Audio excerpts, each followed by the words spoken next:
I think I want to make about 5 points relatively quickly.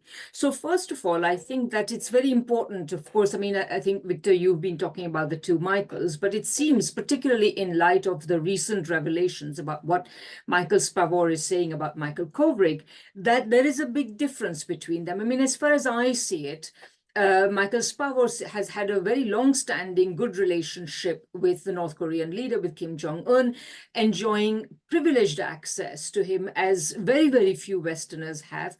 And there is absolutely no doubt that this was one of the reasons, and that having struck up a friendship with Michael Kovrig, he ended up revealing certain things to Michael Kovrig, which then in the event were reported to the Canadian government, and therefore he, according to him at least, unwittingly became involved in allegedly spying and was therefore arrested by the government. And I think that until we know any better, this seems to me to be a perfectly plausible story. The second thing I want to say is that there's some kind of very peculiar change has taken place in the whole apparatus of intelligence gathering. When during the Cold War, you had a real sort of spying system. John le Carré wrote about it. Many other people have written various things about it. And we have gotten to know more with revelations that have come out over the decades and so on.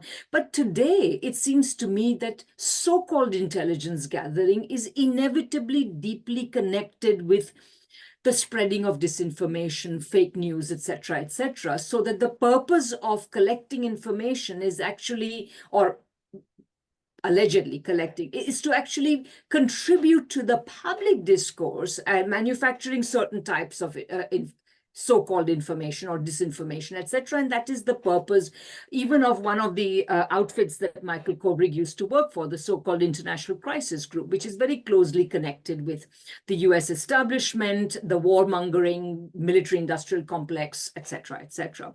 So in that sense, I think that that's partly why there is a certain sort of gray zone has emerged about exactly who is doing what, so that a person does not have to be employed by a spy agency, by the CIA, to actually perform this function.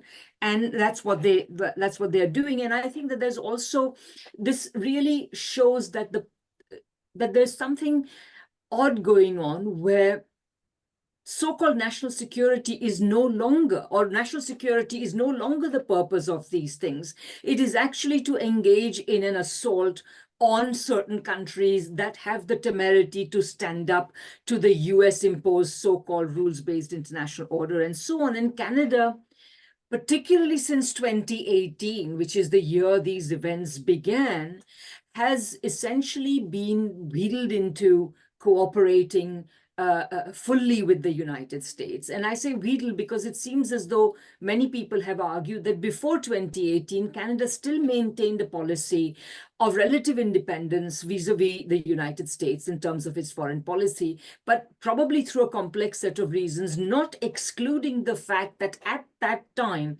Trump was holding the stick of tearing up NAFTA and creating a new a new trade agreement, which would significantly disfavor Canada and Mexico, etc. This stick was being held over the Canadian government. And so the Canadian government essentially bowed to these demands, including the arrest of Meng Wanzhou, etc., which, as I remember from the time, many other countries have been requested to arrest Meng Wanzhou and extradite her to the United States, but they all refused, but Canada agreed. So I think that this 2018 is a very important turning point.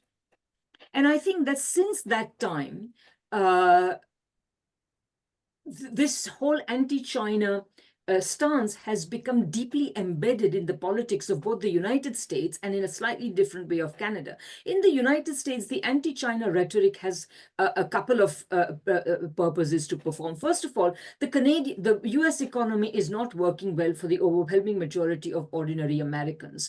And their sort of allegiance to the two-party system that they have is deeply shaken. And Trump found the best way, I would say, of trying to deal with it, best from the point of view of US ruling classes, is essentially to say your problems are caused by China.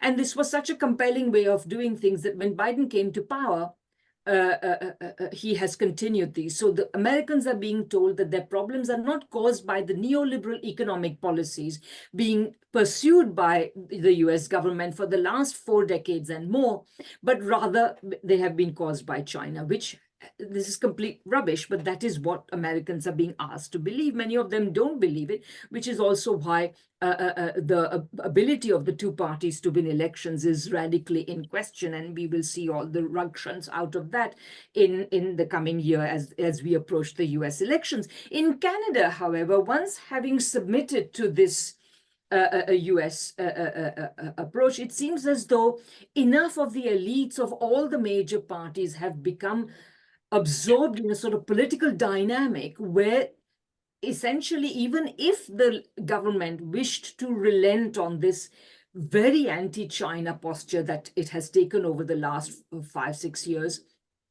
the opposition parties will not allow them to do it. They will accuse them of being soft on China, etc. And so this has again been, and in Canada also, of course, the same neoliberal policies, although they are slightly milder in Canada, but nevertheless only slightly, the same neoliberal policies have created the same sort of disaffection from